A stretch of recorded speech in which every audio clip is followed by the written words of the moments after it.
US has agreed to restore military aid and intelligence sharing with Ukraine after Kyiv accepted a 30-day ceasefire proposal in its conflict with Russia.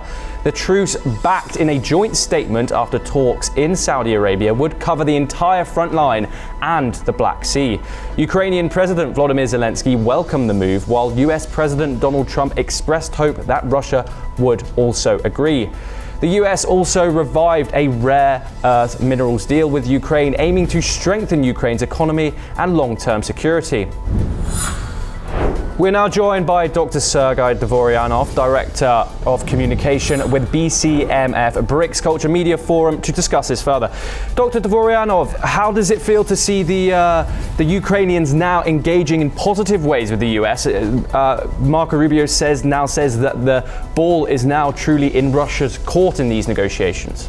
Thank you so much for your question. Yes, we will see what will happen in the next few days, how the world leaders will absorb to this situation. Especially we can see that according to the position of United States, according to the mindset of Donald Trump, it should be not like a short peacemaking agreement between Ukraine and Russia. It should be a permanent of peace, which will be based on some principles. Like come again to the Minsk agreement. All points of Minsk agreement where was signature of all leaders of European countries. All points was broken. And right now we can see that we should negotiate on the level of understanding which situation we have on ground. And we should also definitely put our attention to the will of the nations of eastern part of Ukraine. I mean Russian-speaking population, which already joined, they did some referendum, and they chose to be joined to Russia. That's why we will see what will happen in future, but I'm expecting if we'll start with this peace negotiation, it should be a very principled dialogue. That's why I completely believe that we should involve to this peacemaking dialogue not only politicians but also scientists, experts, opinion leaders, social leaders, spiritual leaders. It should be synergy. It should be real peacemaking dialogue, not only just private decision of somebody who is not responsible for the future.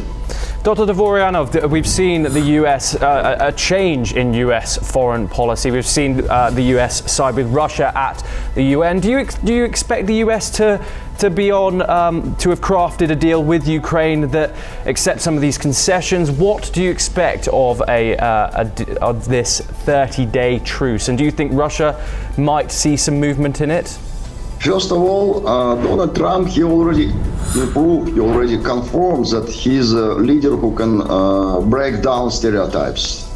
For example, have a look for the example of India. India, in the 20th century, Mahatma Gandhi started with this non-violence movement, right? And he bring freedom and independence to India, not because he increased violence, but he increased some ahimsa.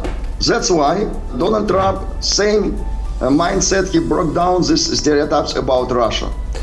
He completely confirmed that he respect our mission, historical mission. That's why, come to your question, I don't think that our position will be changed because of the American policy or Ukrainian policy or European policy.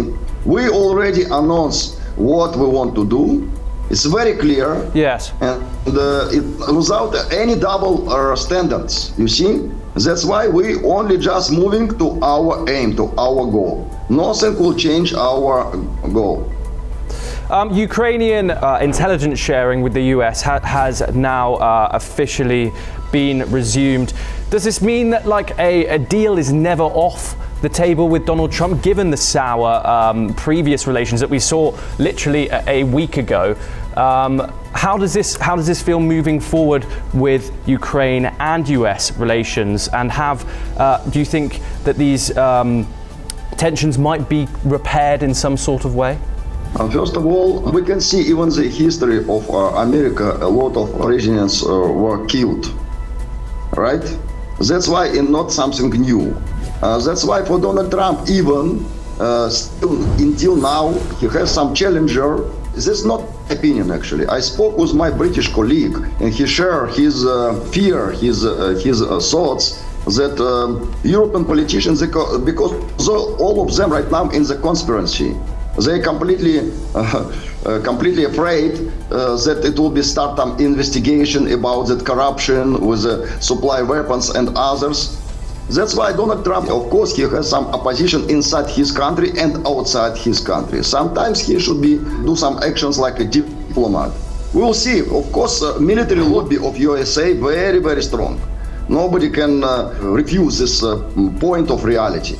Of course, they're very strong. We'll see what about this intelligence services and instruments of America, what will happen. But it will not change our position. We should completely understand, because we have this aim, our historical mission, and we should complete this mission. It's very simple. Dr. Sergei Dvorianov, thank you very much for joining us.